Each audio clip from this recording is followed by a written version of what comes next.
Hi, friends, and welcome to, well, a very different episode. Today, you have Melissa Reich, your Bish therapist, and me, Amy Phillips from Drama Darling.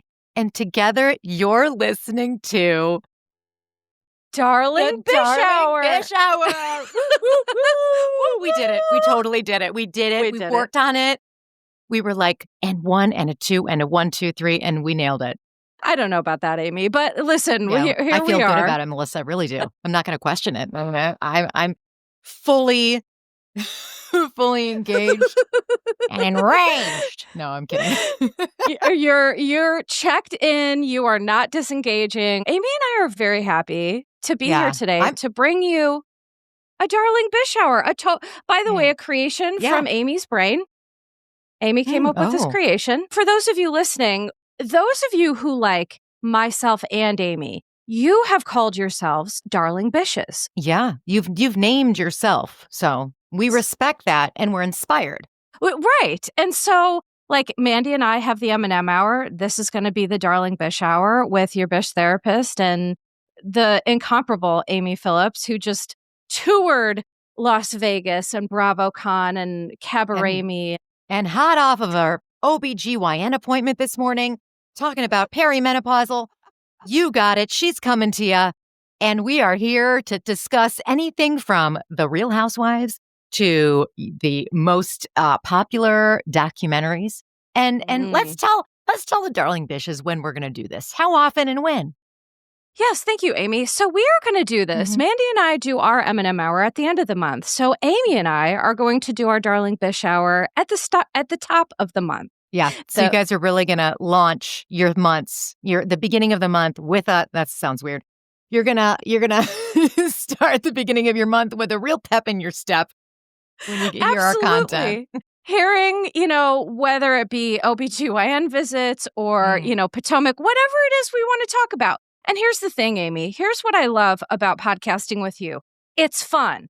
We have so much fun. And the thing that I like about this new hour, not to necessarily pitch it to people because I think people are already in, but sometimes your Bish therapist can be a little serious. Well, you're not going to be comical about certain issues because you're respectful like that.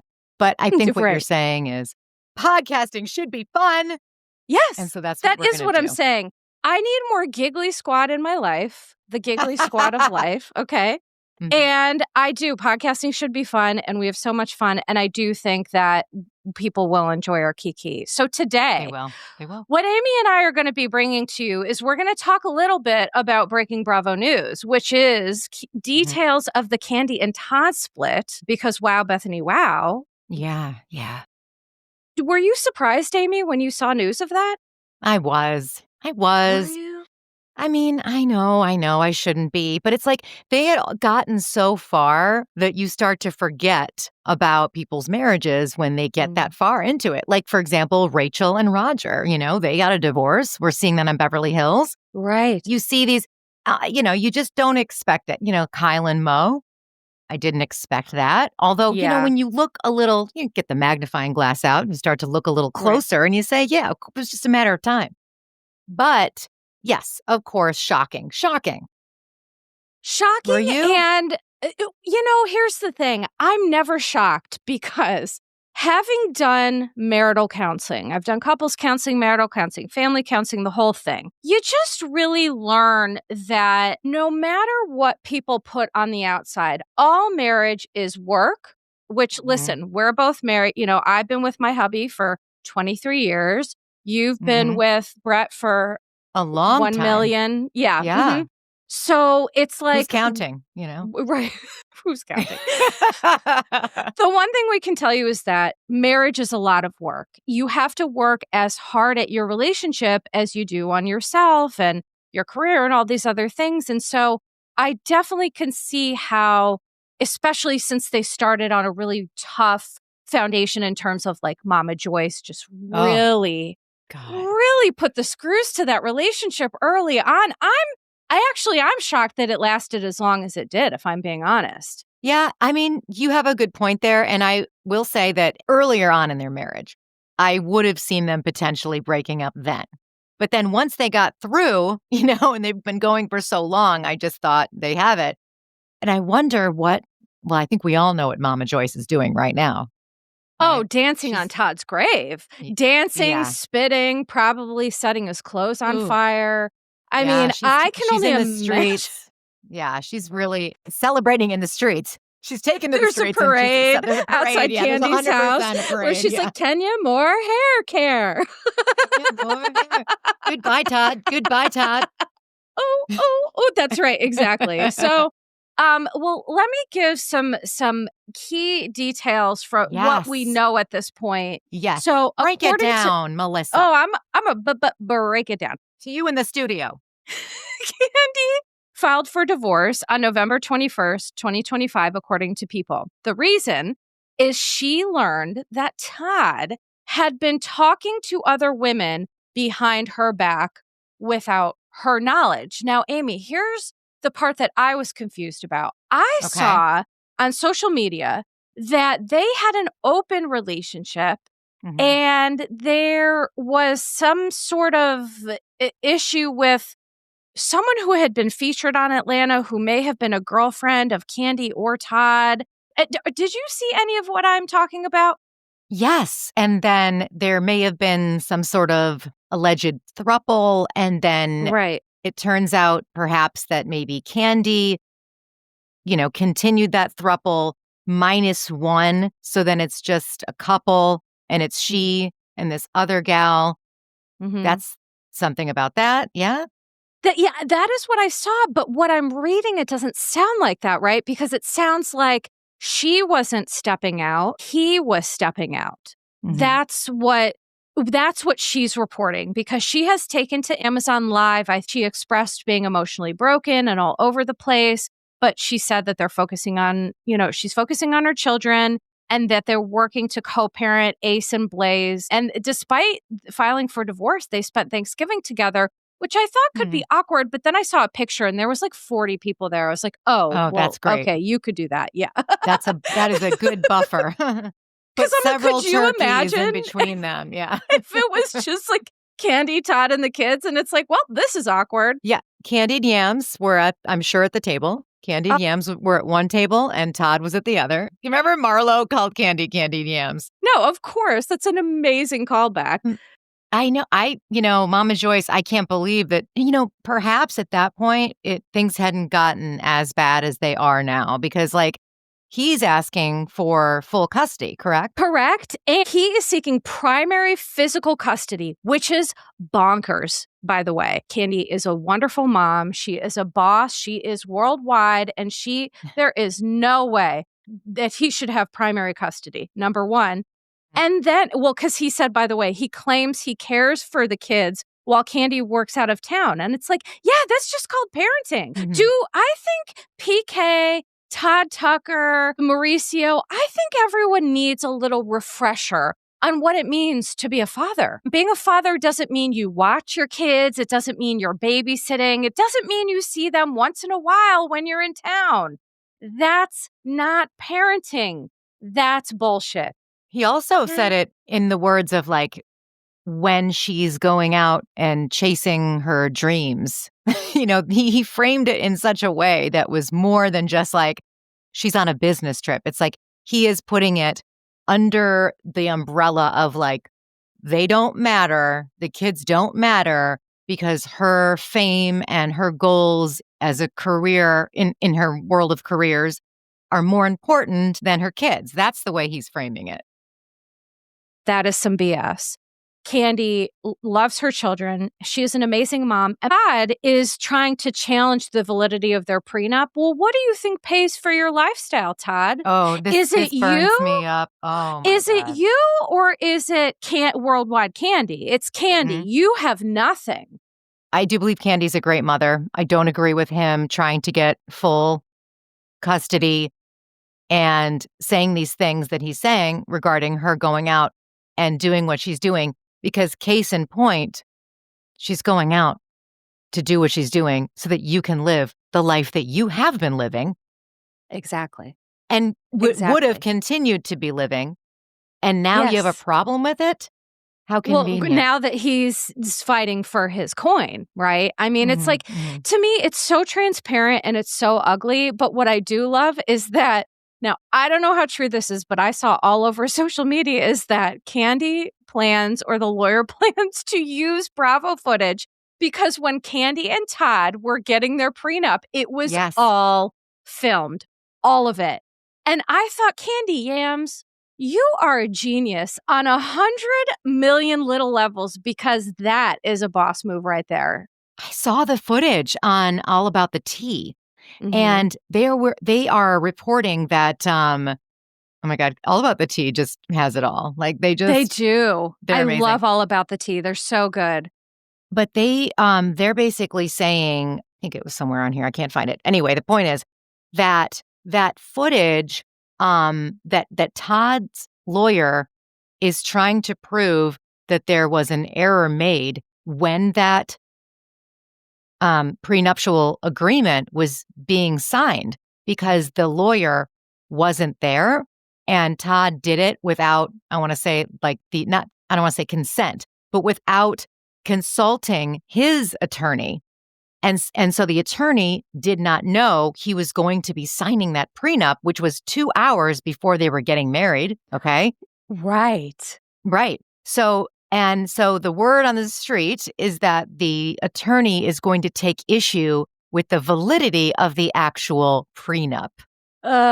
Which is just listen, that's their job, right? To find loopholes to screw over women who work really hard for their money, right? That's a lawyer's job.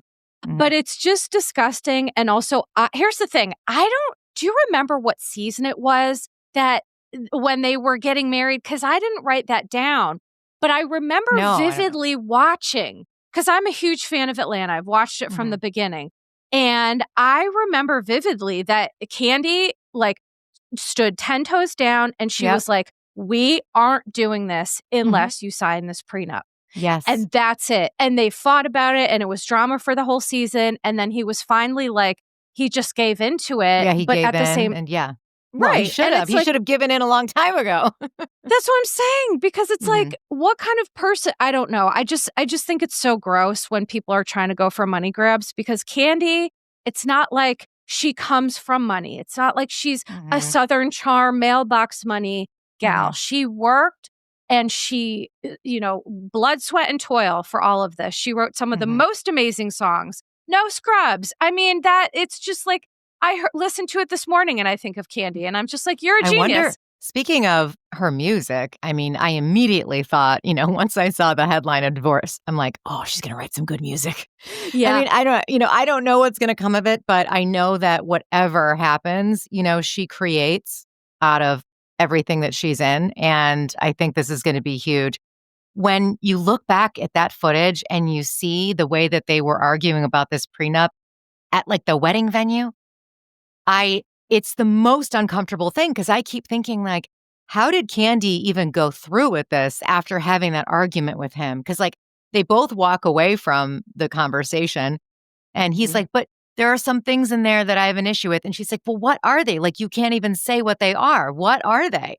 And one of his points was, getting if something happens and we split, getting out of the house within 30 days, how am I supposed to find a house within 30 days? That was one of them. And it's she's like, I don't think that's it. It's like the lawyer is the one. I agree. I think that I don't care who you are. If you're going to be with a woman like Kandi, I just think Todd has always had some thirst. If I'm being real, there's been some thirst to Todd.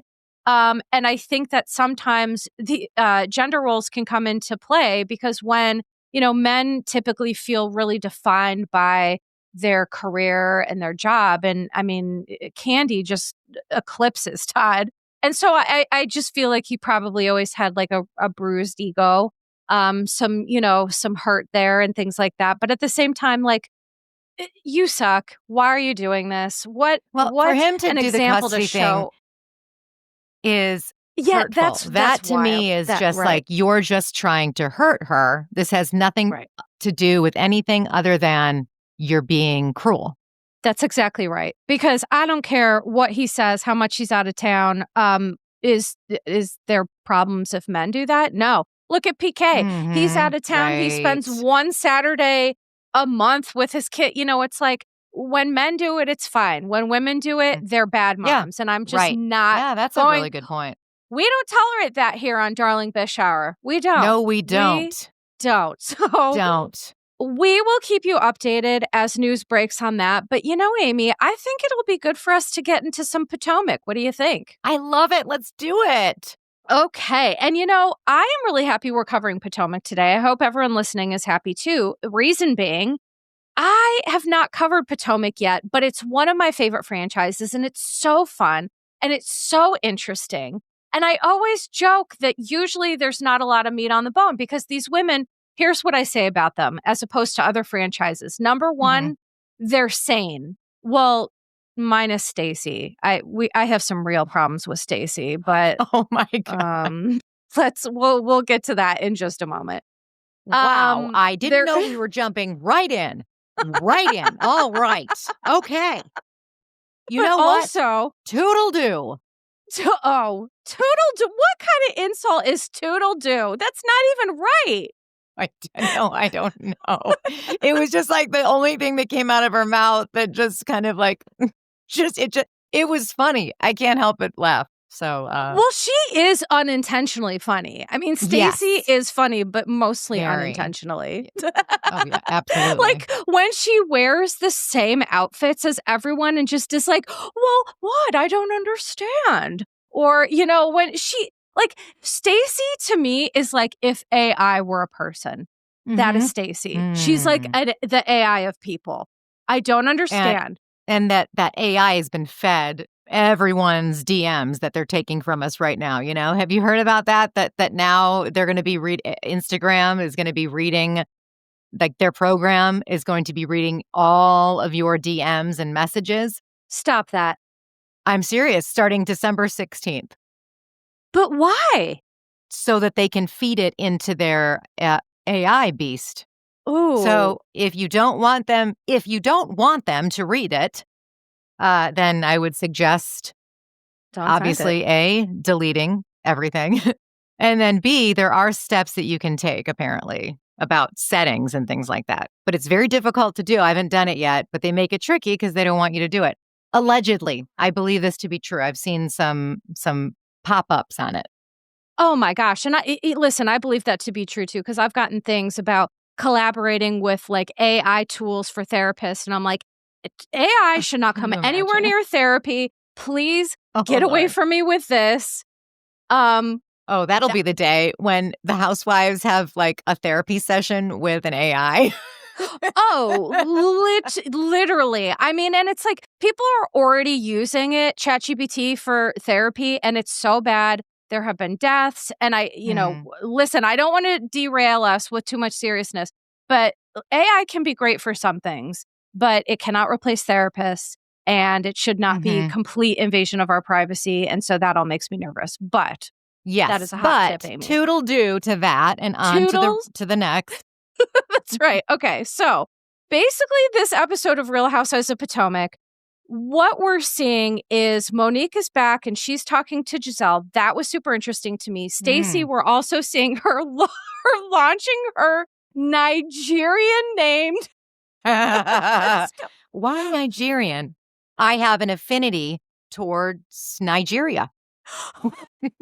Amy, did you notice when she and Wendy were talking about this and she said that Wendy looked dead ass into the camera? And it was the one moment I was like, I support that. I support that completely. She was just like, she gave the most It was like serious The look. Office, like John Krasinski. Exactly. Really? Really? Okay. And then Ashley breaks up with poor Joshy boy on camera. I mean, which was just plain rude. So we're going to get into all of it. But what of everything that happened stood out to you the most, Amy? Oh my God. Monique and Gizelle talking was incredible. Huge moment.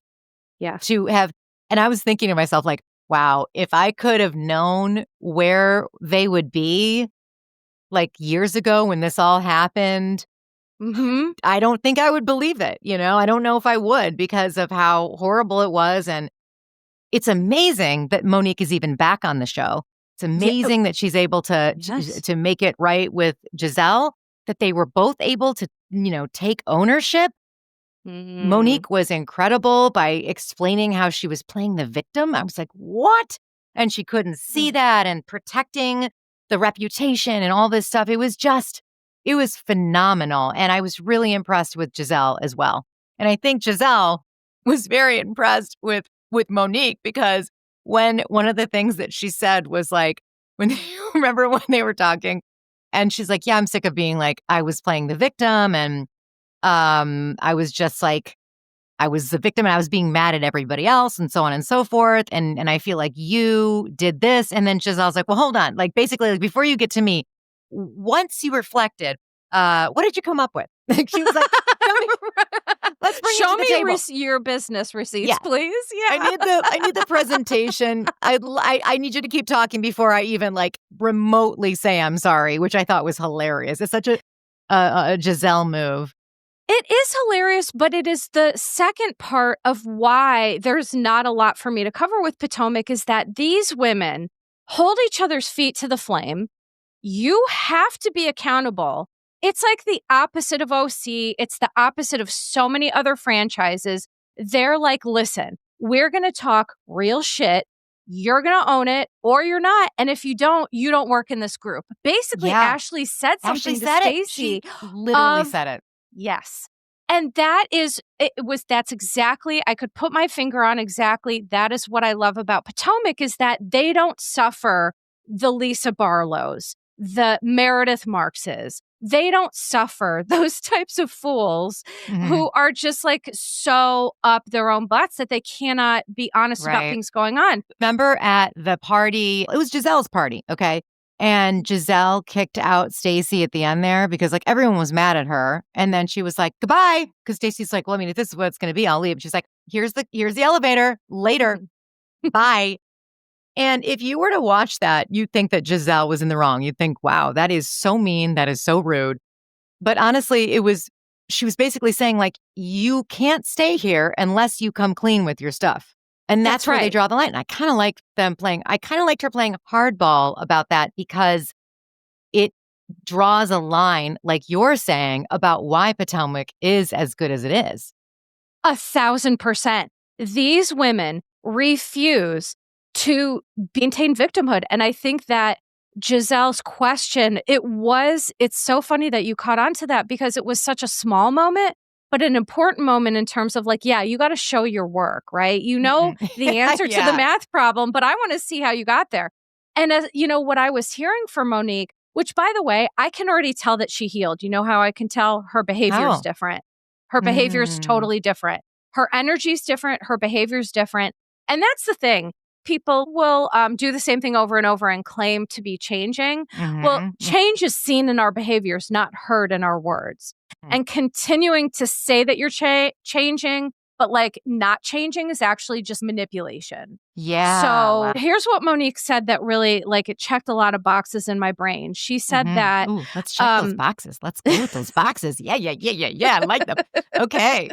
I love it. That she, after her... So basically, the Candace and her fight, what she explained was like the straw that broke the camel's back. It sounds like Monique was saying that in her marriage, she was a perfectionist with herself. Her husband was expecting perfection from her. Obviously, there were some issues between her and Chris. And we have now also heard allegations that Chris Samuels allegedly strangled Monique Samuels during their relationship. So what I put the pieces together after she talks about this is that she says after the marriage, she healed and self-reflected and learned she was too busy being the victim and blaming others for her problems, which top tier healing says, and Bronwyn is really good at healing. This. Okay. I love that phrase, top tier healing. I want to be in the top tier of healing. I don't know which tier I am, but I don't think I'm top tier. Maybe, Well, I I don't know. We'll think you're see. doing great, Amy. Thank you. Yeah, Thank you. I okay. appreciate You're top it. tier to me. I can't judge Appreciate you, you. but you're top tier to Appreciate me. you. Thank you. Okay.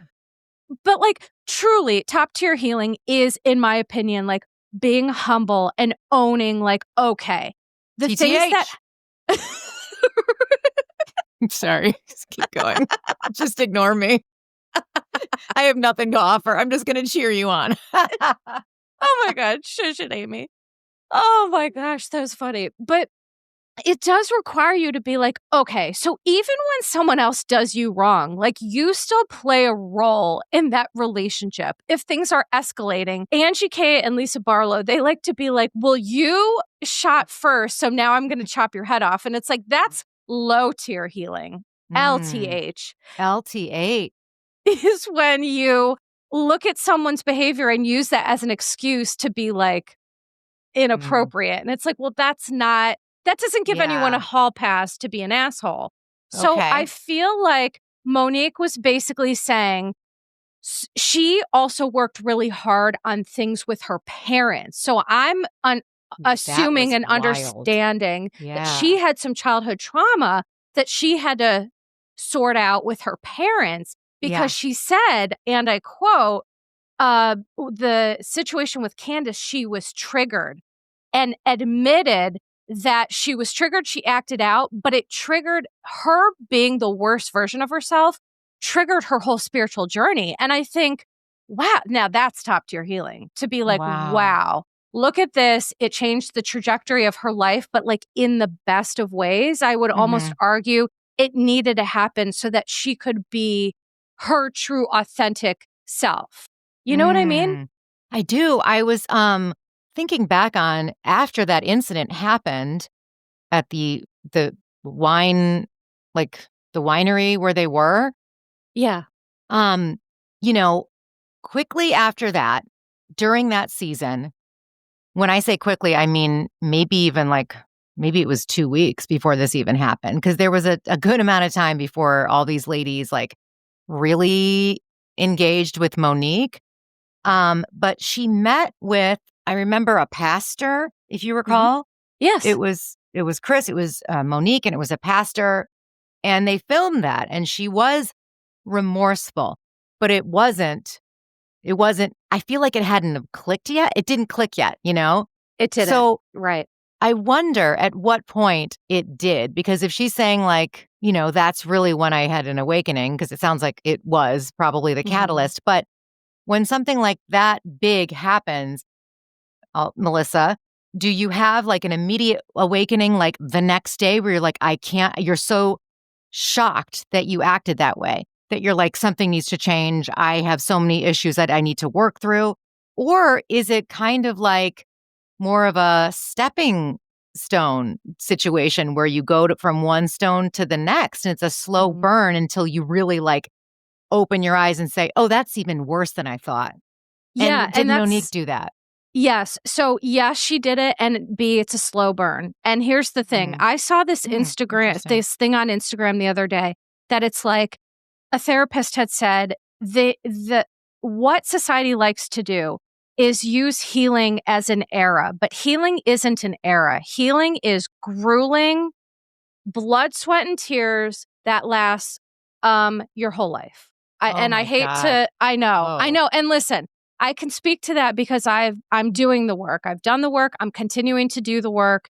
I go to my own Bish therapist every Tuesday. I said, I'm going to be here until one of us dies. So, or you retire, whatever comes first, because it's really. Here lies Shannon Bador next to David, next to my therapist.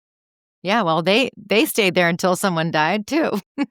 Wait, Melissa's holding up a candle that says, "Oh, it's 9 lemons in a bowl." Real Housewives candle. My friend, shout out to my friend Nicole, who gave it to me one year. She knows I don't love a candle, but I love a 9 lemons in a bowl Shannon Bador candle. So, I mean, I think it's a bravo. I thank you. Yeah. Yeah, that's a great candle. I love that. Yeah. So I think that, not to be a total bummer, but like healing isn't an era. It's a lifelong process. it's equal parts freeing and beautiful and is grueling and challenging. And Monique is the type of person where, for instance, if she had gone to that meeting and like pretended to be another person, that would have been a red flag, because you can't have that sustained level of change and insight overnight. That is change that you can only get from going to a therapist, working hard on seeing your blind spots. That takes a lot of time. I mean, I've been in therapy for years and there's still things from week to week, and I'm very insightful and I'm very aware. And I'll think of, or things will come up from week to week and I'm like, oh my gosh, that's why I've been doing this or whatever. And I'm talking about me. So I'm trying to validate for people that it is a really hard process. It's a lifestyle. I mean, like, for example, I have bangs now. And it's a lifestyle, okay? You can't just go to the hairstylist, get bangs, and then like walk away and it's a done deal. You guys, every day I have to show up and do the work. Do you think they wake up like this? No. I mean, it's a lot more work than you think. You got to dig deep, stay away from the round brush. You got to know. I'm kidding. All right, I digress.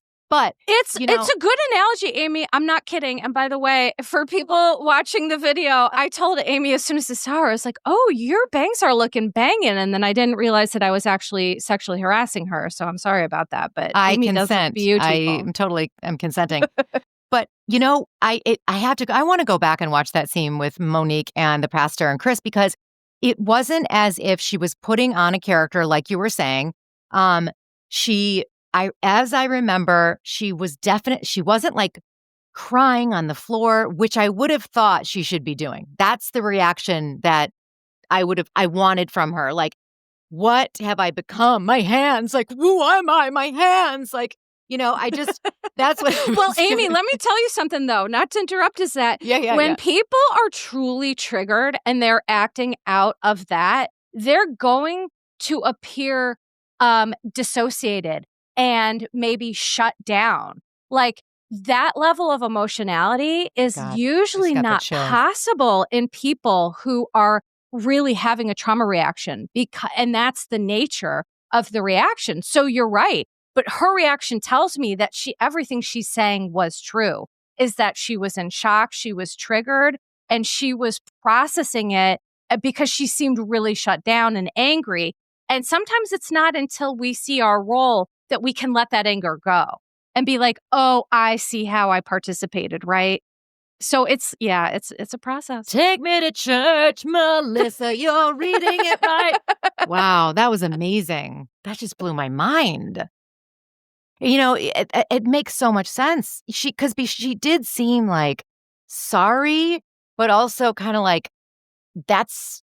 I did that and I don't understand what the problem is. And I want to understand, but also like, fuck her. And like, I'm defending myself. She wasn't quite there yet. And it makes so much sense. And what people want, and like I wanted in that moment, and in many times, and when they have these huge events with housewives, is you want the housewife to come like lay prostrate and just flog themselves and say how sorry they are and cry and beg forgiveness and be like, I can't believe this, and just humble themselves. And that never happens. I mean, it probably never will. But no. And there's probably many reasons for that, Amy, but okay. But to know that the stepping stones to healing, that we have been able to now see full circle where Monique was and where she is now, is extremely remarkable to witness on a housewife show. And I never thought we'd be here. Like, it's very exciting. Preach. Now you preach, Amy. You're taking me to church. Because that's exactly right. And that is, for me, one of the things that I love about this franchise is that it's like, get on board the accountability train or fuck off. And I love that. Do you think Gizelle should take accountability for anything? Oh, yeah. And I'm going to be honest. Gizelle's part of owning her stuff was like, oh, yeah, I own it. But see, Monique didn't do what Gizelle did, which she should have, and been like, own what per se, my dear, right? Exactly what? Can you tell me? Can you unfold that for me? And I think Gizelle can justify why she doesn't need to explain as much because she didn't put her hands on anyone. But I think that it's still important. It seems like Gizelle, as much as like I bow down, my queen, I love her. Mm-hmm. And she does hold people accountable. But Monique had such a good point where she's like, you put yourself in other people's relationships. And that's not right in the real world. We love it on Housewives. But like she's doing her job on the Housewives and she knows it. But at what point can she be allowed to take accountability for that being too invasive and wrong? Gizelle was telling two of the other ladies, like Tia and Kiarna, like she was so excited about Monique. Like she was talking about, she didn't expect it to go as well as it did. And she was very excited about Monique because coming on the show because she's got energy and she's going to bring something. Oh, yeah. She's like, because she said to Kiarna, she's like, you're new, you're proper. Monique's going to bring me something. Right. And that is exactly the way that Gizelle thinks. What are you doing for this show? How are you showing up? You're bringing nothing. What do you have for me? What can I cook with? Bring me something. And she knew that Monique had it, and Monique did. So like that's her perspective. Right. That's part of it. I mean, and that is such a good point, too, because, again, as much as I do bow to Gizelle, I love Gizelle. She is top 5 favorite housewife of mine for sure.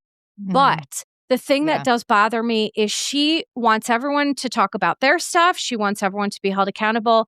She's not a big talker of her stuff. I mean, I think that's one thing that we've seen of Gizelle over these years. Now, has she talked more about Jamal and some of those things? Yes.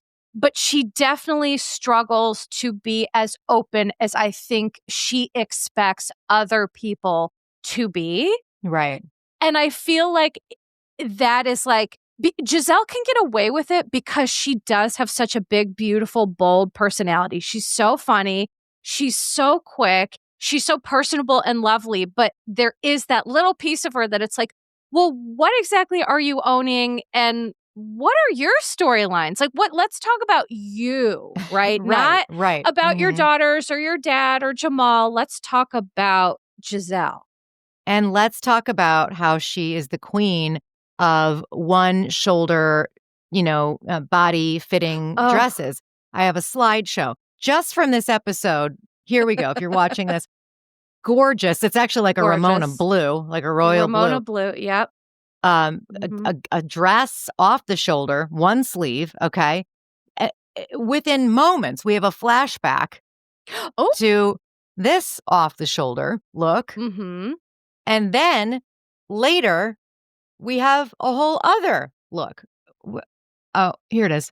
Gorgeous. In her confessional. Gorgeous. I mean, that's 3 in one episode. 3.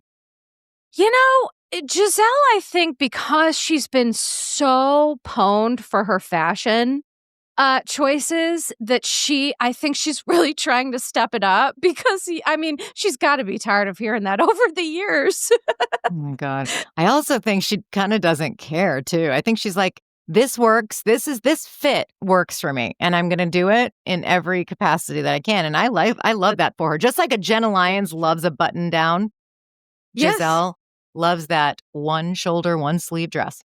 I mean, listen, you're right about that. And we could talk about her fashions all day, but let us move forward. Yeah, where are we going to go next? Okay, here's where I think we should go next. I think we should talk a little bit about Ashley's rich daddy fetish and dumping a man who she was in a relationship with for a year on national television. That was a choice, Amy. That was a choice. I couldn't believe that he dropped it's your prerogative and then walked out so nice. I was like, that's it.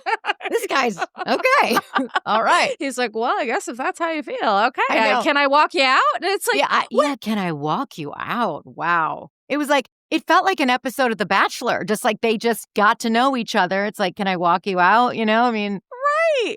And I'm not going to give you a rose. Right, exactly. It's like they've known you for 5 minutes, but she's known this man for a year. And here's what I did not like about this. So Ashley talks about I think she called it living swanky, right? Like she had she's used to swanky guys, which, Right.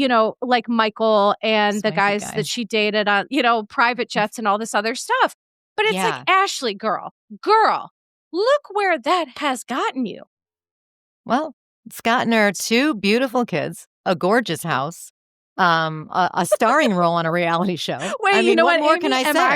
am I wrong? I think you are. I think you might be. Kind of but I'm seeing saying, the holes in this theory. She's still single and she's looking for love. So here's the thing. Mhm. I think she saw Michael as a stepping stone. I think. Yeah. And I understand, like, I also love Ashley. She's one of my top 5 as well. Ashley and Gizelle are in the tops. Love them.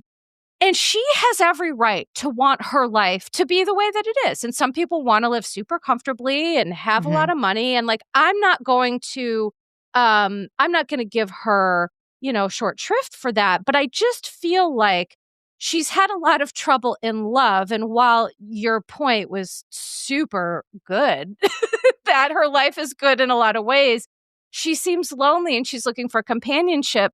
So I guess I suggest maybe use different criteria, because you just broke up with a man who was willing to do anything for you, but he's not a guy that can take her to Paris on a private jet. And I think at the end of the day, she doesn't want a regular dude. No. She wants a rich daddy. And yes. So you said fetish. Is that considered a fetish when you want a wealthy person in the relationship? Okay, I was being silly and bishy a little bit. I don't think it is in her situation. Okay. Like, yeah. No, I was just being snarky. But here's the thing. Like, it does seem like she tried out the whole younger guy or like in her age group situation. And I mean, they're at an arcade, like if there's ever a perfect place to dump a guy, that says it all. I think the second he was like, let's go to an arcade. This is a sweet game I want to show you. And she's like, I have seasickness from that game. So we're not on the same page. Don't want to give you kids a bye-bye. But like, bye-bye. So she tried it. And even on Love Island with Wale, he couldn't even get there. It's like, so is it wrong to be attracted to an old, if that's what gets you going, if that's what gets you going in life, to be attracted to an older man who has money, is that so wrong? And is it real love? Well, to me, those are 2 different questions. When, you're in, the LA area and people there's a lot of beauty. There's a lot of flash and glitz and glamour. But guess what? That fades. And money, hopefully it doesn't fade. But at some point, it's like, what is that going to do for you exactly, right? You need more than just like beauty or money, right? Or whatever. While I think that she doesn't necessarily need it to be happy, I feel like that's her preference right now, because now that she's kind of a Bravo lab, I just feel like she doesn't want to go back to a regular life. No, and I think the other thing behind it too is that the way that she was raised, she was not in a situation that was ideal. And I think that when you're raised in a situation where you're always worried about money, to the extent which it sounds like they were, you have, I'm sure, I don't even know how to explain it. I'm sure you do. Financial insecurity. Financial insecurity. Thank you. You're right. I sounded so aggressive. I'm like, I'm sure you do, but I didn't mean like that. I mean, I meant. And then I was like, nothing. Financial insecurity. That's a name for it. You're exactly right, Amy. You're exactly right. Would you say that she's basically living out of financial insecurity because she has never done any TTH, Even though she has a song, healing and I'm thriving, She does. She does have that song. Gosh, people make fun of Ashley, but some of her songs are pretty good. I will say that. Now, I know her live performances leave a little bit to be desired, but my God, when we can't she's do it all. a cappella, she's great. When she gets up on stage, she's got monitors and stuff. She can't ever really sync up to what's happening, and I noticed that, and I think she's got a great voice. So I think so too. But to your point, I absolutely think that informs her decision, having to struggle with her mom. And in this episode specifically, she brought up how Uncle Lump had to step in and buy her school clothes and help pay for her college and things like that. And now Ashley's stepping in for her younger sister, who, by the way, they filmed this scene where, the younger sister was crying because Ashley's younger sister from Ashley's mom and stepdad, but it's the sister's biological father, and he is an alcoholic. And seeing her cry about that, it just made me feel like I wish she would go to Al-Anon, because Al-Anon is a really great place for family members of alcoholics to get a lot of validation, a lot of support and understanding. But I can tell that she's young and she's still not sure where she wants to go with that yet. But I really loved that scene between Ashley and her sister. Oh my God, that broke my heart. It really, really did. I didn't expect, you can see Jessica with this smile on her face, just trying to be cool, and just be there and present. And it just went from the smile and trying to just the hard cry. Oh my God, it broke my heart. I wanted to ask you, when she was explaining about the reason why she left home, she doesn't want to go back there because of her dad and his longtime struggle with addiction. And she's like, he's been like this for 40 or 50 years. And, he's not, but she said, she was like, I mean, I do blame them for letting it go this long. And so, and I kept rewinding. I'm like, she said them.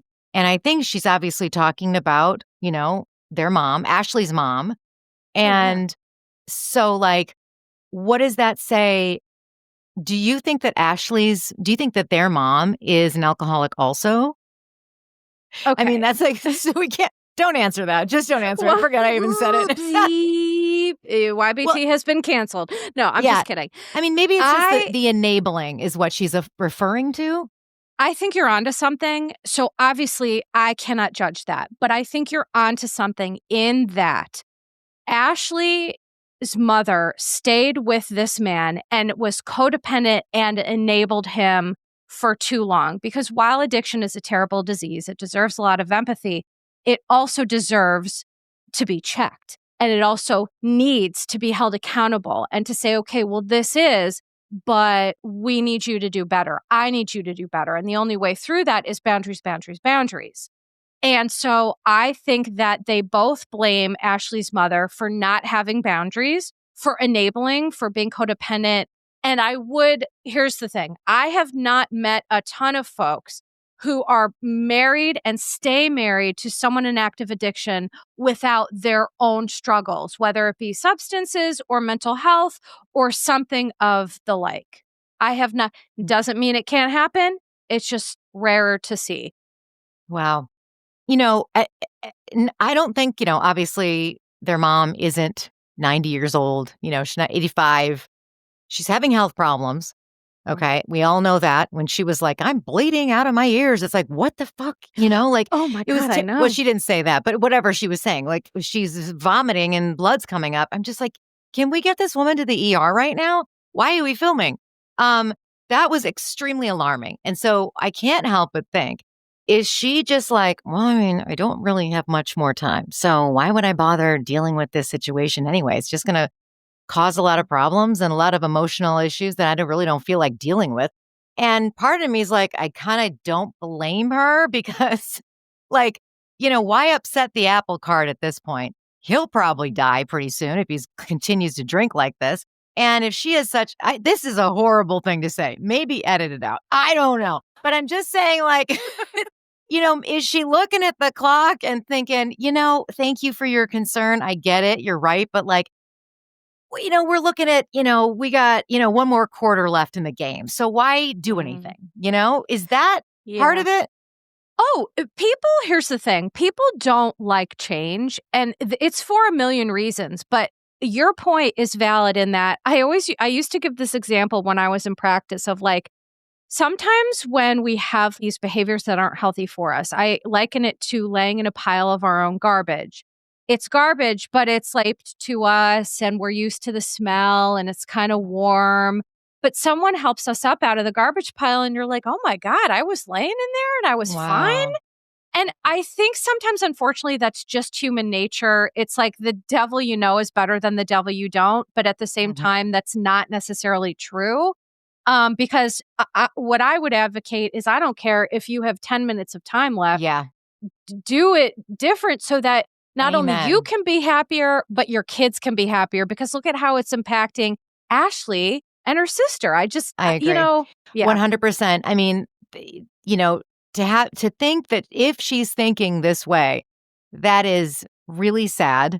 And because the other side of it is like, if you do make changes, like it's never too late, right? If you do make changes, you can extend your life.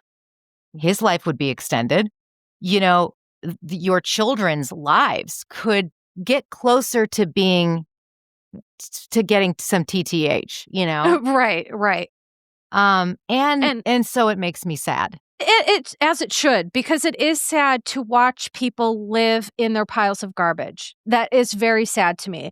And that's why I dedicated my life to helping people be like, see, there's a better way. Take my hand. Come with me. You are too good for that pile of garbage. And so I think that at the end of the day, beautiful.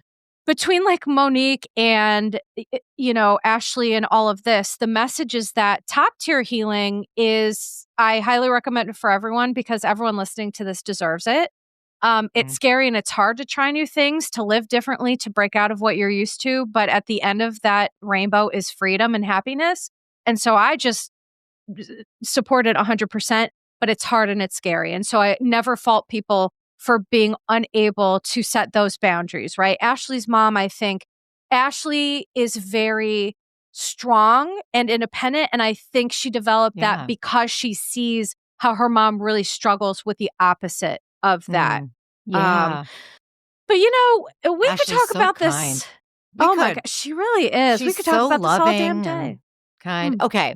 So what should we talk about? The pop-ups, the launch of Shio and the pop-up of Wendy and Eddie's, and like how they kept going back with the smoke transition that killed me. Good night. Here lies Shannon Bedore. Like that was amazing. I know. It was so amazing and super shady, but also hilarious. Because it's like Wendy's like, well, I'm not invited to your event. Well, camera's up. And need Andy and a camera because we're at Happy Eddie. And it's like, there was like dueling THC events. And I just loved that. And then for it to end with Wendy at the card reader, yikes. Oh my God. So for those who didn't see it or didn't watch, she was at the card reader paying for Happy Eddie and it kept declining. And she claims she kept forgetting her PIN and she had to do it a bunch of times. And that is really wacky timing considering what they're being accused of is using 40 different credit cards and aliases and all this other stuff. So to me, that was one moment of some smoking hot tea that I was like, well, that doesn't lie. No. And it made me think like, did the editors go back and put that in after this whole thing has gone down? Are they looking for these moments and purposely You'd have to think, right, Amy? Yeah. I mean, that seems too niche for them to have just like originally included. Yeah. Because I was like, oh, girl. And then when she finally got it, she like celebrated. And I was like, I was like, the whole thing rubbed me very wrong. It was awkward. It was so awkward. You think she just won at the like Wheel of Fortune, slot machine or something. I know. And she's like, oh, good. I didn't get embarrassed on TV. Now, like, right. So, do you think that Stacey is a liar? Like, because the way that Ashley is handling Stacey is, I mean, I can't disagree with her because she's like, I won't give it to you if you stop bringing it to me. Like, stop bringing it to me and I won't give it to you. Meaning like, stop with the lies and then I won't try to haze you, essentially. Oh God, when they were like talking over each other, Oh yeah. That was so, that was what that gave me? What? That gave me old school Nene and Sheree. Remember that fight on the staircase? Oh my God, yes. Was giving me, I mean, it was like a diluted version of that because no one could ever match Nene and Sheree's like angry energy when they're fighting. Like those two Yeah. women, they were just eviscerating each other. Yeah. And, when Sheree was like, oh, Oh my God, yes, that's so I true. miss Sheree. I love her. I know. So no, I think what Ashley's saying is don't do things and then we won't call you out on them. But if you're doing things, we're going to call you out. Stacey has a problem with lying. She cannot get her story straight. She lives the most odd life. Again, now, here's the thing. So last season, she was, had this fake storyline with TJ. And now it seems like with her husband, it's like, it's giving fake storyline again because it's like, where is he? He's never around. He's always traveling. And then it's like, oh, well, I couldn't come to this event because he's out of town. Oh, wait, he's back. Stacey has trouble with the truth. And I personally do not like to mess with people who have problems with the truth. Like, no, so ma'am. Significantly, she really has troubles. When in the reunion, and she is flat out asked by Gizelle, I heard you're doing your own Happy Eddie line. And she's like, I am not. And then 2 months later, wow, that came together quickly. It's like, what? How are you not lying? And how would Gizelle have any idea? You think that she just pulled this out of a hat and made it up? She obviously heard something. Pulls on Stacey to make this her storyline after denying it at the reunion. Yeah. Do you see what I'm saying? There is the thought process of liars is so wild to me, where it's like, so you're going to lie and deny this, but now it's your storyline and you don't want people to be mad about it. What are you talking about, Stacey? Wow. That takes a lot of nerve. That takes a lot of delusion to think that you can just skate through this show. Ding, ding, ding, also, ding. Delusion. And also the first season when she came on thinking that she can parade around a TJ and act like they're actually in a relationship. When in fact, I do believe that they had a contract and she was going to pay him. I totally believe that. Yeah. I mean, we've seen receipts at this point, number one and number two. Her and TJ had now it all makes sense why their relationship seems so odd because they didn't know each other. He was playing a role or whatever. So, I mean, I still think he could have played it a little bit cooler and nicer and not been such a weirdo. But listen, that was his method acting. I don't know what. But was there anything else before we move on to our holiday survival suggestions? Anything else that you wanted to mention? I don't think so. The ring. I was very surprised to see Greg going to get a ring. I was kind of shocked. I almost barfed because I was like, why? Why is this woman still choosing this man, number one? And number two, he was looking at rings that were $180,000. Do you know the average price or the average salary of a social worker, Amy? It's like 30 to 40 grand a year, depending. And honestly, and I'm talking also about master's level people. Therapists, you make no money unless you're in private practice and then you charge insurance. But that was what blew my mind. I'm like, so you're looking at this 5-carat ring. Your job as a social worker or whatever, that's like 4-year salary. So what are we talking about here? It was clearly a commercial for that jeweler. Right. Because he was like, I'm not getting anything now. No. We're just pretending that I'm going to get her a $2 million 20-carat ring. I was like, Greg or whatever your name is, get out of here. Yeah. Weird. Okay. But I was surprised because I didn't think there was going to be a ring. I thought it was just condo town, and that was it, Oh, well. And so one thing I do have to say before we wrap up is that, wait, what is her name? I block it out because Tia? I don't like, no, Angel. Is it Angel? Oh, Angel, Yeah, I'm not a fan of Angel. Angel literally said that Kay should get married because they're middle-aged and they're in their 30s. And she goes, well, being 30s is middle-aged. And I'm like, so you're essentially encouraging your friend to get engaged to a douche who sucks because you think you don't want her to be an old maid? Yikesers. That did not go down well with me either. And I took a lot of issue with that. Very strange. Very, very bizarre. But anyway, so what Amy and I are going to transition to now is Amy had a wonderful idea of doing a little bit of our suggestions to survive the upcoming holidays. No matter what people celebrate, whether it's Christmas, Hanukkah, Kwanzaa, whether you don't celebrate, or, it's just the time of year, it's dark earlier, lots of family stuff. Mm-hmm. People are really peoply in the world, Yeah. so Yes, they're we have peopling. some people are peopling, honey. So we have some suggestions. And Amy, would you like to share?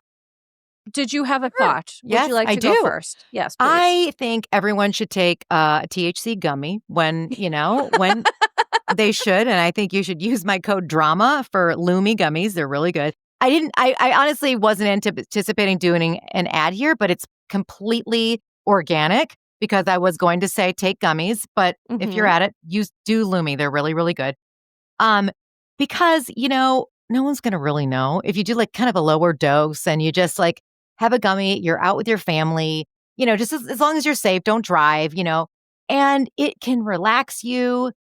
Things can maybe bounce off you a little bit easier. It's better than alcohol because you never know where alcohol is going to take you. You might get really angry, you might cry. You're going to be triggered no matter what. Okay. Being around friends, families, looking at social media, it's all going to be popping up all around you. So that's my first one. Okay. Well, and what I will say to that is that alcohol, to pair on your point, is that alcohol is a depressant. So if you are depressed, which around this time of year is really challenging, seasonal affective disorder on top of regular depression, it's a real thing. And so be mindful of that. And also be mindful of what I have a lot of people who listen to this that are in recovery. And so if you are in recovery, then you skip suggestion numero uno. And for everyone else, what is the name of it again? Lumi gummies, Lumi, baby. Imbibe. Code drama. Baby. Code drama. Okay, very good. My number one suggestion is boundaries, boundaries, boundaries. Ooh, I love that. I love that. You sound like my therapist, actually. Well, good. She's definitely on the right track because here's the thing. Family gatherings, going out, people. I witnessed a fight in a store the other day between a cashier and a patron. And I just thought, my goodness, life is too short to just be doing all this. So I think that boundaries in terms of if you're somewhere where you are feeling triggered or it's a challenging time, whatever those boundaries need to look like, for me, boundaries are a survival guide. Not only boundaries with other people, but boundaries with ourselves. So that means not putting ourselves in situations that don't serve us. Or another kind of like a mini point under this is that my therapist and I talk about reasonable accommodations. And what that means is that sometimes we have things that we have to do, but we can make reasonable accommodations to make it a little bit healthier for ourselves. So I'll just give a quick example of like, let's say you're going to a Christmas dinner and your family's going to be getting together for 6 hours. You go for 1.5, you hit your limit and you say, okay, you take it and you got to go. I think boundaries is like the oxygen mask that we put on for ourselves. So I just really encourage that for everybody. I love that. I also love an Irish exit, Don't let anybody shame you. Shame you. Hey, man, you just do what you got to do, Amy. leave. You know what I mean? Grab your coat, get the hell out of there, and then send a text. Hey, you were busy when I was leaving. Thanks so much. Bye. No, I mean, if it's a big party and you don't feel like staying, it's just friggin' leave, Sure. If you, don't, because people can have a tendency to guilt you, and don't let it stick. Well, and that's where the boundaries come in, because it's like your family, everyone listening to this, like your people are going to do what they're going to do. They're not going to change. They're never going to change. That's what they're going to do. So we have to act differently because, in response to that. And so do you have another? My friend told me about this, that okay, I don't know where you can get this. You can probably make your own, a bingo card and it's kind of a joke bingo card where you're like, oh, okay, every time Uncle Pete pours a vodka, every time my mom shames me for not having kids. Every time, so you fill the bingo cards with like all the things that are like kind of negative or, and that you can kind of turn into a bit of a joke. So you can be, a little lighthearted and you can do it digitally and just see how many get filled up and bring someone in on the joke. So you could be like, yep, I got a diagonal,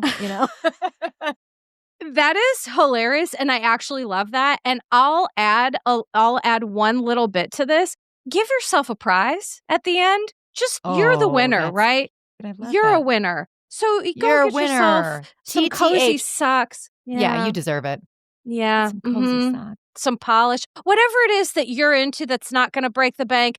Do it, because when you get that bingo and you're like, well, things are the same as they've been for 30 years, but at least I've won a prize that I'm giving to myself, right? Yes, that's I really kind good. of love it. Okay, so 2 other things that I'll add is, number 1, I encourage everyone this time of year to have financial literacy. It's important because I feel like we need to keep in mind not to go into like overarching debt for things that, we don't need. And listen, I understand everyone's situations are different. I guess what I'm just saying is, to me, gift giving is like, it doesn't have to be necessarily super expensive or whatever. It's just being mindful of what works best for you. Because I think that financial health is something that I focused on a lot in my practice, because it's directly connected to mental and physical health, right? If you have all these bills, you're in credit card debt up to your eyeballs, it's like, that's too stressful. So just be mindful of that this year. And then the last thing I'm going to say is, large sweeping resolutions are setups for failures. I believe that this time of year, people talk about resolutions. Personally, I think resolutions are kind of crap, and I'll tell you why.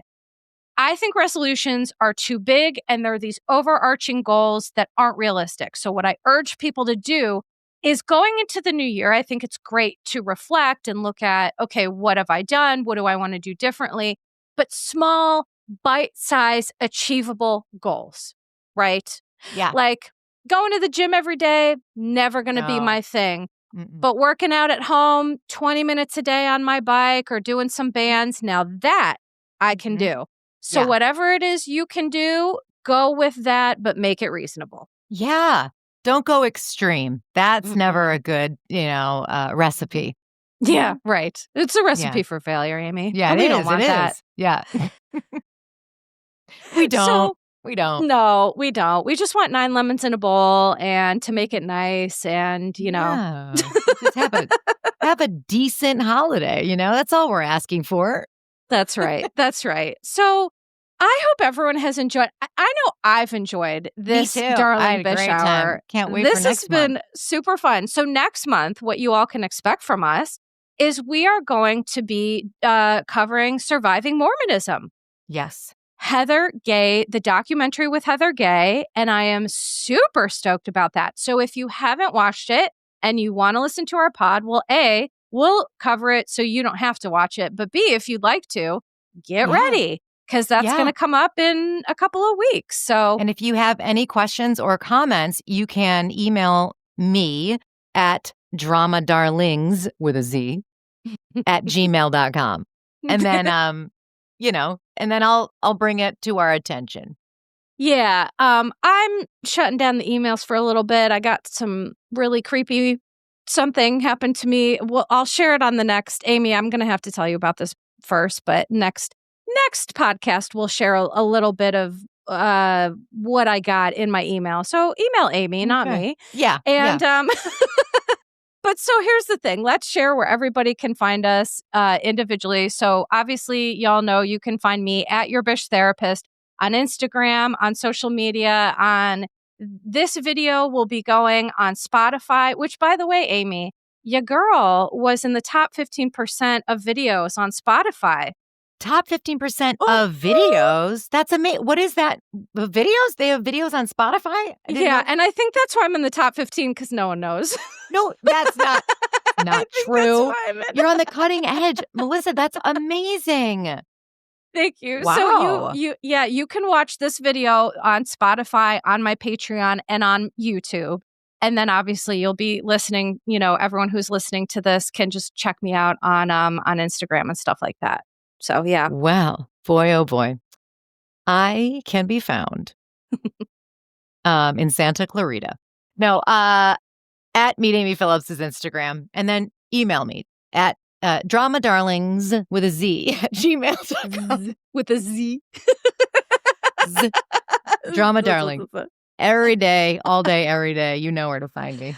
Okay. Well, thank you, Amy, so much. This has been such a hoot, so much fun. A delight. We hope that you've loved it, and we can't wait to bring you more Darling Bish. Yes, Darling Bish.